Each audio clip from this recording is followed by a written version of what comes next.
అందరికీ నమస్కారం అండి. Welcome to channel Shatakshar. శత చూడు, మన ఇంటి ముందుకి ఏమొచ్చాయి చూడు. మేకలు వచ్చాయి కదా. మేకల్ని ఇంగ్లీష్లో ఏమంటారు? గోట్స్ అంటారు. ఒకటే అయితే గోట్ అంటారు, ఒక మేక అయితే గోట్ అంటారు. చాలా మేకలుంటే మేకలు చాలా ఉన్నాయనుకో, అప్పుడు ఇంగ్లీష్లో నువ్వు గోట్ అన్నావు కదా, ఎక్కువ ఉంటే ఏమనాలి? గోట్స్ అనాలి. గోట్స్. మేకలు. మేకలు. Goat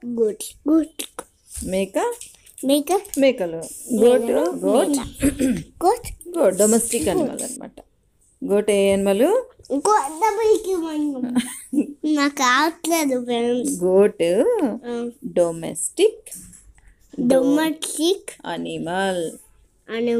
domestic animal. Domestic animal. అర్థమైందా? గోట్ ఏ కలర్లో ఉంది? బ్లాక్ కలర్లో ఉంది. కొన్ని వైట్ కూడా ఉంటాయి అన్నమాట. ఓకేనా? చూడు, అక్కడ వైట్ కూడా ఉంది. చూడు, ఒక గోట్ కనబడుతుందా? వైట్ కలర్లో ఉంటాయి, బ్లాక్ కలర్లో కూడా ఉంటాయి అన్నమాట. ఓకేనా? అక్కడ చెట్లన్నీ కట్ చేస్తున్నారు కదా ఆయన, మేకలు అతను అనమాట. అతను చెట్లన్నీ పెద్దగా ఉన్నాయి, ఇక్కడ అడ్డం ఉన్నాయంటే అన్ని మేకలు అతను వచ్చి కొట్టేస్తున్నాడు. ఎందుకంటే ఈ చెట్లు ఆకులు మేకలు తింటాయంట, అందుకే వాళ్ళు అలా కొట్టేసుకుంటున్నారు వాళ్ళ మేకల కోసము. మరి మేకలకి ఫుడ్ కావాలి కదా. మేకలు ఏం తింటాయి తెలుసా నీకు?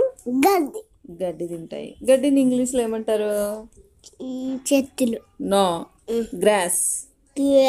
గ్రాస్ని గడ్డి అంటారు. గ్రాస్ ఏ కలర్లో ఉంటుంది? Green grass. అలా మాట్లాడకూడదు. చిన్నపిల్లలు ఇలా ఎలా అంటే అలా మాట్లాడుతుంటారు, మనం దాన్ని ఎంటర్టైన్ చేయకూడదు అనమాట.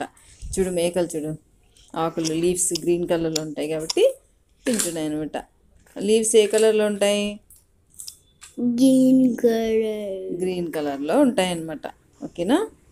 సో మేకలు ఇలా మన ఇంటి ముందు ఉన్న చెట్లు ఆకులన్నీ తినేస్తున్నాయి కదా. ఎన్ని మేకలు ఉన్నాయి కదా, అవన్నీ తినేస్తుందా మనది. Thank you for watching.